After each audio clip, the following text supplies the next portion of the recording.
Hello, salespeople. Emily Jebbase, and I want to share with you a rule that will transform the way that you sell and provide some clarity for you around the sticky situations that sometimes happen in sales calls.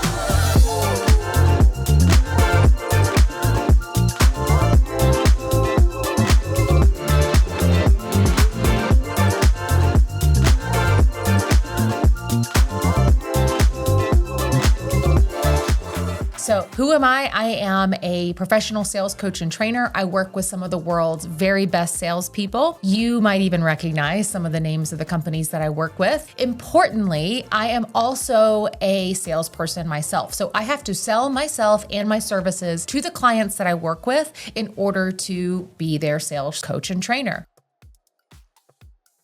Here's the rule. Suspects get mad, prospects don't. Think about the times that you have been scared to ask a prospect a question for fear that it might make it weird, for fear that you might come across as too pushy or asking for too much. Think about things like wanting to review a draft of a proposal with them rather than simply emailing it over, or asking them if doing nothing is an option, asking them who else they're looking at, asking for access and information about the other decision makers on the team. These types of stickier things are absolutely necessary for us as salespeople to do our job well. And yet we often fear that by asking for what we really need in order to qualify the deal, that we are being too much and too pushy. But the real truth is, if they have a genuine problem to solve and they are seriously considering you and your company as an option to solve their problem, they will never get mad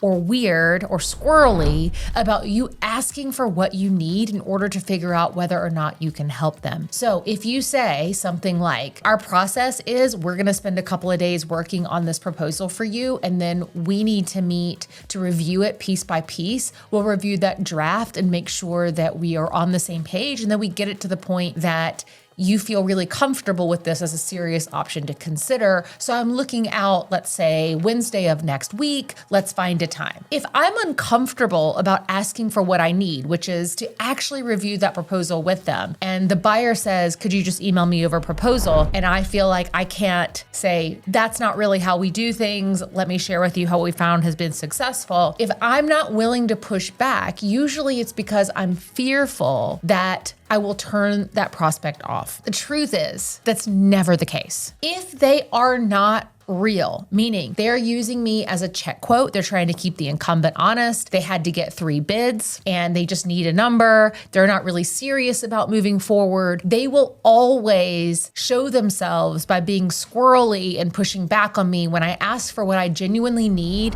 in order to help them. So it's a test. It's a test, and it's part of our qualification to say there are things that I really need to understand and steps in the process that we need to go through in order for me to really well qualify this deal. And if your prospect is not willing to have the conversations with you that you need to have, there is a very good chance that they are not real. Think about how this applies to requests for bidding and RFPs. If you're receiving an RFP blindly, you did not know it was coming, and they say, hey, we'd like you to bid on this, and then you ask for what you need from that, okay, there's some clarifying questions that we have in order to figure out whether or not this is an RFP that we have a good chance of winning, that we would be well suited for. We got to qualify it a little bit on our end. We need to talk about it. If you ask for what you need in order to properly respond to the RFP and to decide as a company whether or not you're even going to put the energy into responding to that RFP, and they absolutely refuse, especially if it's a cold request for bid, you didn't have a relationship with them before or it was very minimal, they are not real. They're acting like suspects by pushing back and saying, no, just fill it out. We're not going to answer questions. Just do your best. They don't have a genuine problem to solve. They've already got picked out who they want to work with, but they just have to go through their process and they don't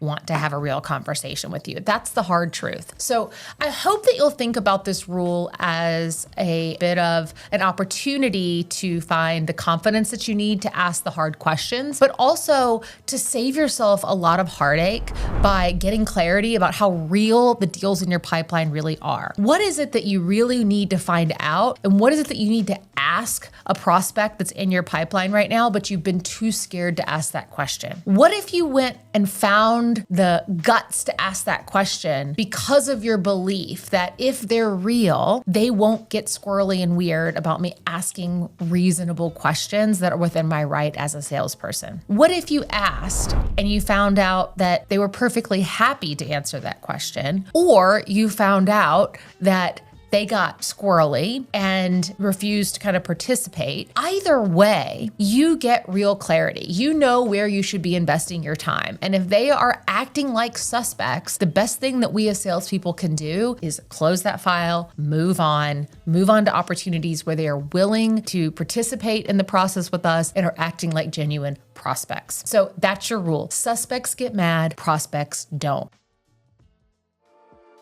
If you found this helpful, make sure that you like and subscribe. And if there's anything in particular that you want to hear me cover, let me know what it is. Send me a note on our website, on LinkedIn, through YouTube, whatever channel is easiest for you, and I will be sure to cover it. Until then, remember, the world's best salespeople are not magical creatures who were just born with that talent. They are trained, and I train them. Good selling.